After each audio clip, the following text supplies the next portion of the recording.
আমি মাছের কাটা রান্না করব। প্রথমে কড়াই তেল গরম করছি, এরপর নুন হলুদ দিয়ে মেখে রেখেছিলাম মাছের কাটাটা, এবার ভাজতে দেব।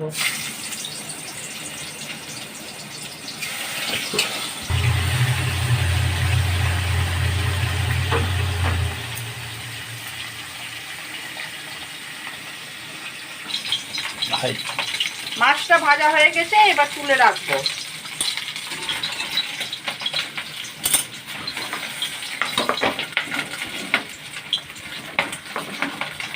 কড়াই তেল দিলাম, গরম হয়ে গেছে তেলটা, তেজপাতা আর গরম মশলা দিলাম, দিয়ে ঢেকে দেবো। এবার পেঁয়াজ ভাজতে দেবো আর আলুটাও দিয়ে ভাজবো, দুটো জিনিস ভেজে নেব।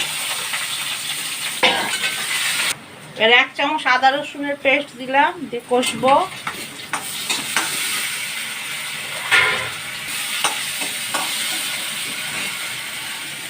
এবার 1 চামচ ধনের গুঁড়ো, 1 চামচ জিরের গুঁড়ো, 1 চামচ লঙ্কার গুঁড়ো, 1 চামচ নুন, 1.5 চামচ হলুদ দিয়ে একটু জল দিয়ে আবার কষবো।